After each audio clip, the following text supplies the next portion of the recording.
Assalamualaikum warahmatullahi wabarakatuh.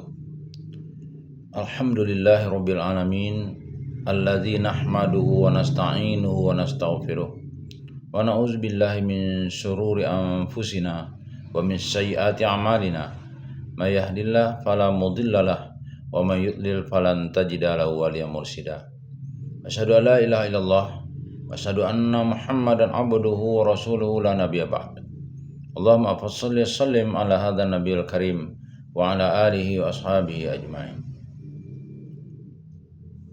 Bapak-bapak, ibu-ibu yang saya hormati serta generasi muda yang saya sayangi, baiklah pada kesempatan yang berbahagia ini kita akan melanjutkan membacakan buku biografi Rasulullah. Sebuah studi analitis berdasarkan sumber-sumber yang otentik yang disusun oleh Dr. Mahdi Rizqullah Ahmad. Baik, kita pada kesempatan ini akan masuk dalam pembacaan Perang Taif. Bismillahirrahmanirrahim. Setelah mengejar kabilah Hawazin yang bersembunyi di Autas dan Nakhlah, laskar muslimin langsung bergerak mengejar kabilah Thaqif yang lari dari Hunain dan Autas. Saat itu mereka telah berhasil berlindung di benteng-benteng mereka di wilayah Taif. Sebelumnya, kabilah Thaqif sempat menutup pintu-pintu benteng mereka setelah mengumpulkan segala keperluan logistik mereka yang cukup ransum untuk 1 tahun. Menyiapkan berbagai sarana pertahanan yang memungkinkan mereka bertahan untuk waktu yang cukup lama dan memperbaiki kembali bagian-bagian benteng yang rusak.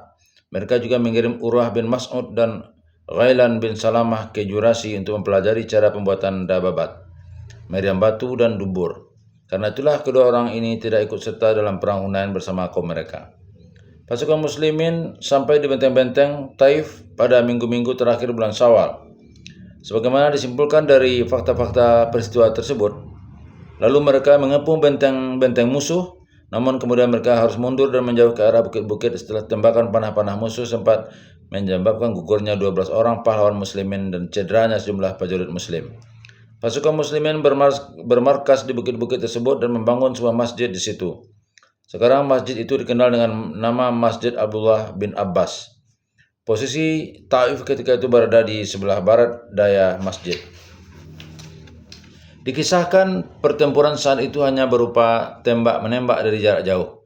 Dan saat itu kaum muslimin mempergunakan alat perang sejenis tank pada zaman ini untuk melindungi diri dari sasaran anak panah musuh. Dengan alat ini perlahan demi perlahan mereka bisa terus maju merayap ke depan mendekati benteng-benteng musuh dan mengepungnya.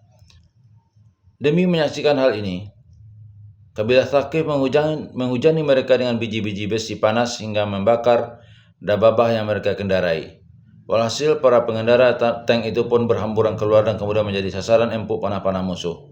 Akibatnya sejumlah prajurit muslimin gugur sebagai syahid setelah terkena anak-anak panah tersebut. Selain itu, laskar muslimin juga menggunakan meriam-meriam batu untuk menggempur penduduk Taif. Laskar dalam perang inilah yang pertama kali memakai meriam batu dalam Islam. Mereka mengerahkan segenap kemampuan mereka dalam menggempur penduduk Taif dengan meriam-meriam batu tersebut.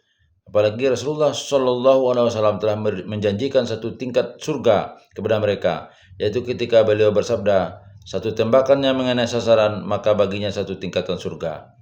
Terdapat berbagai versi riwayat dhaif mengenai siapa yang pertama kali memperkenalkan atau membuat meriam batu dalam Islam. Ada riwayat yang menuturkan bahwa orang yang pertama kali membuatnya adalah Khalid bin Sa'id. Ada juga yang menyebutkan nama Salman Al-Farisi, dan ada pula yang mengatakan bahwa orang itu adalah Tufail bin Amir. Sadar akan sulitnya meruntuhkan pertahanan musuh, pasukan muslimin menerapkan strategi lain dengan tujuan melemahkan mental musuh. Mereka membakar kebun-kebun anggur dan kurma milik kabilah Thaqif, dan benar, akhirnya mereka melunak dan meminta Rasulullah agar tidak melanjutkan pembakaran itu atas nama Allah. Maka Rasulullah menerima permintaan itu dan mengumumkan, siapa saja yang bersedia keluar dari benteng maka ia akan bebas merdeka. Segera 23 orang Thaqif keluar, termasuk Abu Bakrah Nufai bin Masruh Al-Thaqafi. Mereka semua akhirnya masuk Islam. Rasulullah SAW membebaskan mereka, namun tak ada satupun dari mereka yang kembali ke Thaqif setelah itu. Pengepungan sudah berlangsung lama, namun musuh tak kunjung keluar dan tetap bertahan di dalam benteng. Bahkan mereka sempat berhasil menewaskan 112 orang pasukan muslimin. Sementara itu dari pihak kaum musyrikin hanya kehilangan 3 tentara. Melihat hal itu, Rasulullah Shallallahu Alaihi Wasallam mengajak pasukan muslimin untuk menggempur benteng-benteng tersebut. Namun sebagian sahabat merasa keberatan dan menolak. Setelah banyak prajurit muslimin yang terluka untuk kedua kalinya, Rasulullah Shallallahu Alaihi Wasallam menyerukan untuk menggempur benteng musuh esok harinya lagi. Ajakan beliau kali ini mereka sambut dengan keheranan. Tapi Rasulullah Shallallahu Alaihi Wasallam pun hanya tersenyum melihatnya. Lalu mereka pun berpencar. Agaknya Rasulullah Shallallahu Alaihi Wasallam sangat menginginkan kabilah Saqif masuk Islam, sehingga beliau pun menolak permintaan sebagian pasukan muslimin untuk mendoakan kebinasaan bagi kabilah Saqif. Rasulullah Shallallahu Alaihi Wasallam justru mendoakan kebaikan untuk Saqif. Saya berkata, Ya Allah, berilah petunjukmu kepada Bani Saqif. Riwayat-riwayat yang menceritakan lamanya pengepungan Rasulullah Shallallahu Alaihi Wasallam terhadap benteng Taif sangat banyak ragamnya. Urwah bin Uqbah berpendapat bahwa pengepungan ini berlangsung selama 19 malam, dan menurut riwayat lainnya, pengepungan ini berlangsung selama setengah bulan. Ibnu Ishaq sendiri memiliki beberapa riwayat. Ada yang menyebutkan 29 malam dan ada yang mengatakan 30 malam atau mendekati 30 malam. Sementara itu, Ibnu Hisham menuturkan bahwa Rasulullah SAW mengepung Taif selama 17 malam. Sedangkan Muslim dan Ahmad meriwayatkan bahwa pengepungan tersebut berlangsung selama 40 hari. Adapun pendapat yang boleh dikata mendekati kebenaran adalah sebagaimana yang dituturkan Musa bin Uqbah dan Urwah bin Hisham, sebab kedua riwayat mereka pada tingkatan sahih. Rasulullah SAW kemudian kembali lagi ke Ji'ranah, di mana sebelumnya beliau meninggalkan harta rampasan perang Hunain.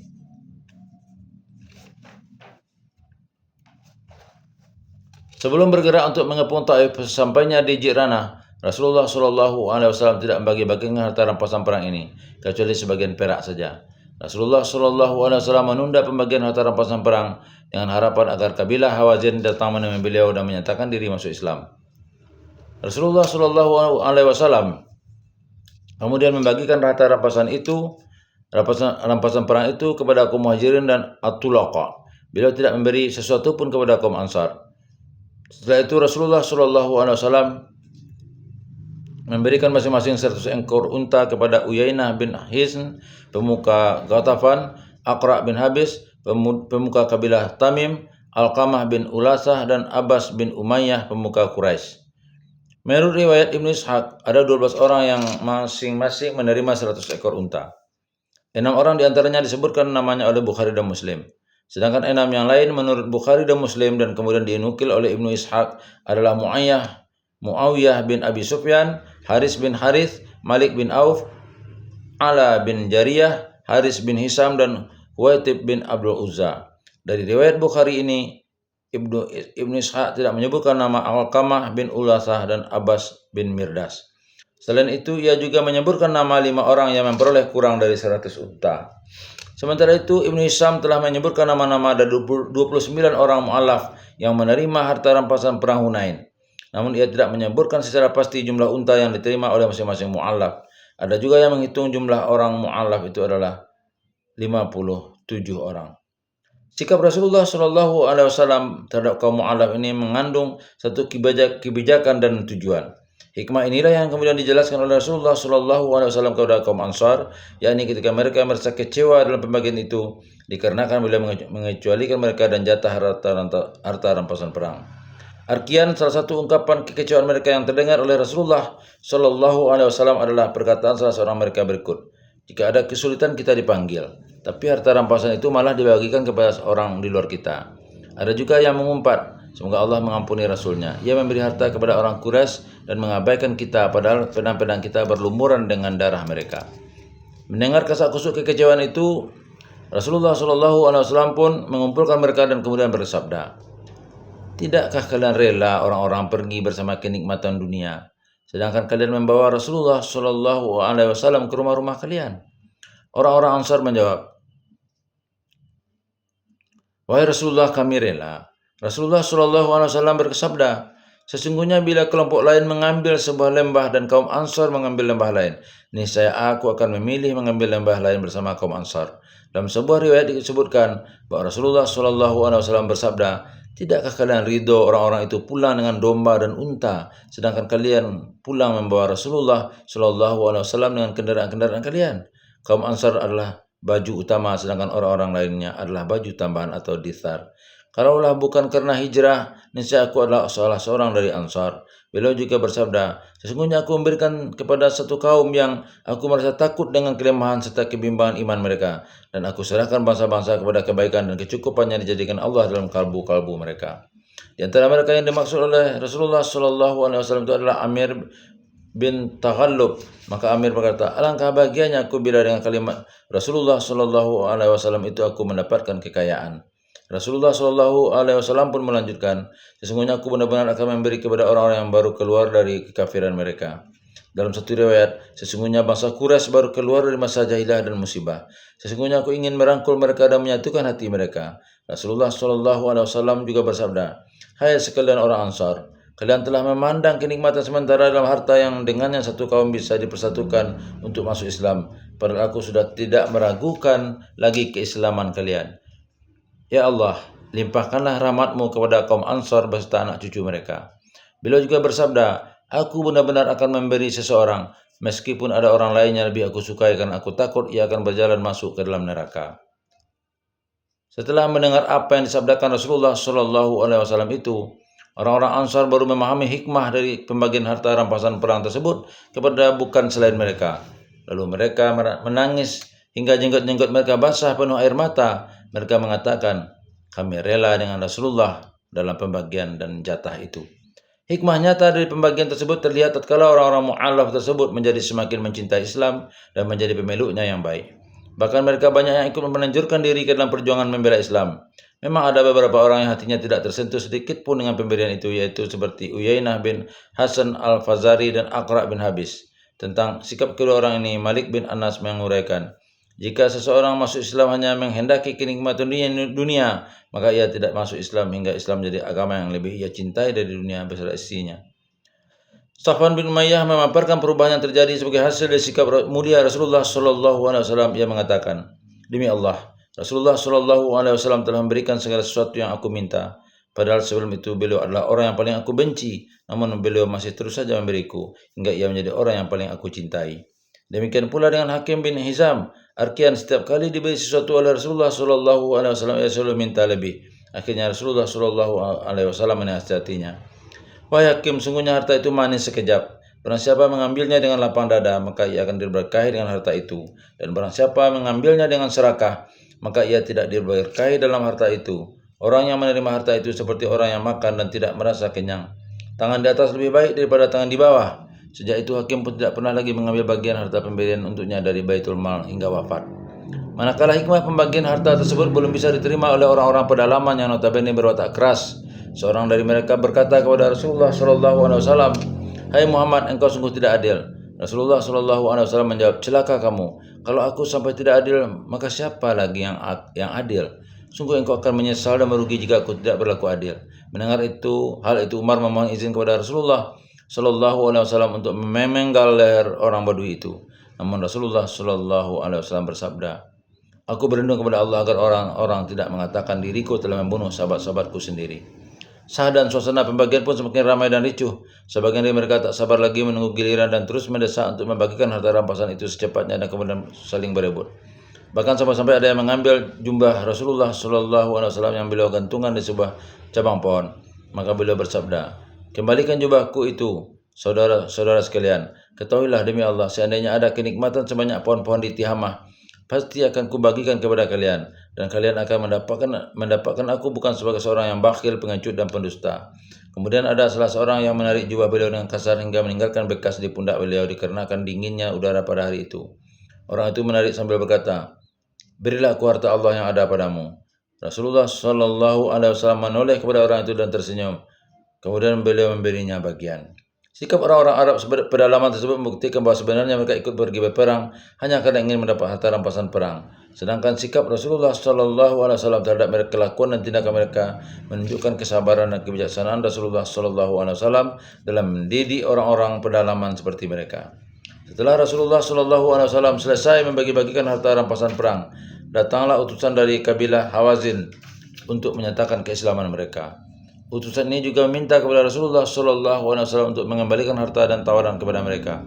Lalu Rasulullah Shallallahu Alaihi Wasallam memberi mereka pilihan antara harta dan tawanan. Mereka akhirnya memilih tawanan untuk dikembalikan. Rasulullah Shallallahu Alaihi Wasallam memusyawarahkannya dengan para sahabat mengenai hal itu, dan dalam musyawarah itu beliau sempat bersabda, barang siapa di antara kalian ingin berbaik hati dengan mengembalikan harta tersebut, lakukanlah. Dan barang siapa ingin tetap memiliki bagiannya dengan memohon ganti, lakukanlah. Para sahabat menjawab, kami akan berbaik hati dengan mengembalikan harta itu kepada mereka, wahai Rasulullah. Rasulullah Shallallahu Alaihi Wasallam kemudian berkata, kami tidak tahu siapa di antara kalian yang mengizinkan dari yang tidak mengizinkan. Kembalilah kalian hingga kalian bicarakan hal ini dengan pemuka-pemuka kalian. Orang-orang pun kembali ke kabilah masing-masing dan berbicara dengan pemuka-pemuka mereka. Setelah itu mereka kembali menemui Rasulullah Shallallahu Alaihi Wasallam dan menyatakan bahwa mereka akan mengembalikan harta rampasan perang yang diambil dari kabilah Hawazin. Adapun yang tidak mau mengembalikan harta tersebut hanya Aqra' bin Habis yang berbicara atas nama kabilahnya. Tamim dan Uyainah yang berbicara atas nama kabilahnya. Fazarah Rasulullah Shallallahu Alaihi Wasallam akhirnya berjanji kepada kabilah Hawazin akan mengganti semua harta yang tidak dikembalikan itu. Rasulullah Shallallahu Alaihi Wasallam kemudian menanyakan Malik bin Auf kepada utusan dari kabilah Hawazin tersebut. Beliau meminta mereka untuk memberi tahu Malik bahwa apabila ia mau menemui Rasulullah Shallallahu Alaihi Wasallam untuk masuk Islam, maka keluarga dan harta kekayaannya akan dikembalikan lagi kepadanya oleh Rasulullah Shallallahu Alaihi Wasallam. Rasulullah Shallallahu Alaihi Wasallam juga akan memberikan 100 ekor unta untuk Malik. Setelah anggota delegasi itu memberitahukannya kepada Malik, Malik segera keluar secara diam-diam dari Taif karena takut akan dibunuh oleh kaumnya, kabilah Sakif. Kemudian Malik menemui Rasulullah Shallallahu Alaihi Wasallam di wilayah Ji'ranah atau di Mekah. Rasulullah Shallallahu Alaihi Wasallam memberikan janji beliau kepada Malik. Malik pun masuk Islam. Ia bahkan menjadi seorang Muslim yang taat. Rasulullah Shallallahu Alaihi Wasallam juga menugaskannya untuk menangani orang-orang dari kaumnya yang masuk Islam. Malik bersama orang-orangnya yang sudah masuk Islam inilah yang akhirnya memerangi orang-orang kafir Thaqif kaumnya sendiri.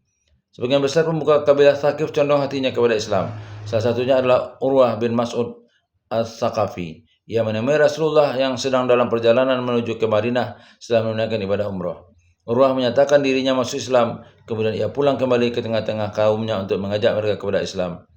Akan tetapi kaumnya malah membunuhnya. Ia pun dimakamkan bersama para syuhada muslimin yang gugur dalam pengepungan kota Taif sesuai wasiat terakhirnya. Sekembalinya Rasulullah Shallallahu Alaihi Wasallam dari Tabuk pada bulan Ramadan tahun ke-9 Hijriah, datanglah delegasi Thaqif mengumumkan keislaman mereka, sebagaimana akan kita lihat nanti dalam warta tentang delegasi-delegasi. Kesimpulan hukum dari perang Hunain dan Taif. 1. Diperbolehkannya menikahi budak-budak perempuan tawanan perang bila mereka sudah dibebaskan. Kesimpulan ini diperoleh dari peristiwa ketika para sahabat bertanya kepada Rasulullah Shallallahu Alaihi Wasallam mengenai para tawanan Autas. Saat itu turunlah ayat, dan diharamkan juga kamu mengawini perempuan yang bersuami kecuali budak-budak yang kamu miliki. Allah telah menetapkan hukum itu sebagai ketetapannya atas kamu. 2. Dilarang sengaja membunuh kaum perempuan, anak-anak, para jompo, dan budak-budak yang tidak ikut berperang melawan kaum muslimin. 3. Disyariatkannya penegakan hukuman-hukuman yang telah ditentukan Allah Al-Had di wilayah negara perang Dar Al-Harb. Hal ini dilakukan Rasulullah SAW terhadap peminum khamar di Hunain. 4. Kaum wadam atau banci tidak diperbolehkan masuk ke dalam ruang perempuan lain yang bukan mahramnya. Hal ini terjadi ketika Rasulullah SAW mendengar salah seorang wadam di rumah Ummu Salamah bercerita tentang Badiah binti Ghailan atas As-Saqafi kepada saudara Ummu Salamah, Abdullah. Peristiwa ini terjadi sebelum pengepungan Taif. Rasulullah SAW pun bersabda, janganlah orang-orang wadam itu memasuki rumah kalian, wahai kaum perempuan. 5. Memberikan harta rampasan perang kepada orang-orang mu'alaf diperbolehkan jika menurut penguasa pemberian itu dapat membuat mereka masuk Islam atau menghentikan permusuhan terhadap Islam atau mengandung maslahat bagi kaum muslimin. 6. Pemberangkatan ibadah umrah ditetapkan dari Ji'ranah bagi orang-orang yang memasuki kota Mekah. Hal ini dilakukan Rasulullah SAW setelah selesai membagikan harta rampasan perang Hunain. Sedangkan keluar dari Makkah menuju Ji'ranah untuk berihram dari sana adalah sesuatu yang dilakukan oleh orang-orang awam dan bukan termasuk sunnah. 7. Penegasan mengenai diperbolehkannya merampas harta benda orang musyrik bagi pembunuhnya. 8. Diperbolehkannya memanfaatkan alat-alat perang yang dimiliki orang-orang musyrik, sebagaimana dilakukan oleh Rasulullah SAW ketika meminjam perisai-perisai dari Safwan bin Umayyah dengan jaminan dari beliau bahwa tidak akan ada bekas pertempuran pada perisai-perisai pinjaman tersebut. 9. Memasang meriam batu dan kemudian menembakkannya kepada orang-orang kafir diperbolehkan, meskipun tembakan itu akan menyebabkan terbunuhnya kaum perempuan dan kerabat yang tidak ikut berperang. 10. Diperbolehkan memotong pepohonan milik orang-orang kafir jika yang sedemikian itu bisa melemahkan mental mereka dan membuat mereka marah. Hal ini lebih tajam dan pedih lagi bagi mereka. 11. Salah satu bukti kesempurnaan dari kelemah lembutan dan kasih sayang Rasulullah SAW adalah doa beliau yang memohonkan petunjuk bagi orang-orang yang memerangi beliau dan membunuh sejumlah sahabat beliau, sebagaimana dilakukan Rasulullah SAW bagi penduduk Taif, yaitu kabilah Thaqif. 12. Tidak diperbolehkan membiarkan tempat-tempat kesyirikan atau kemusyrikan tetap berdiri jika memang memungkinkan untuk dimusnahkan atau dihancurkan, sekalipun untuk memusnahkannya membutuhkan waktu berhari-hari, karena tempat-tempat seperti itu adalah lambang kekufuran dan kesyirikan yang merupakan dosa terbesar. Hal ini dicontohkan Rasulullah SAW melalui tindakan yang beliau ambil terhadap Zulkarnain dan pengiriman Abu Musa al-Asy'ari untuk memusnahkannya. 13. Lembah Wat, nama sebuah lembah di Taif, bukanlah tanah haram.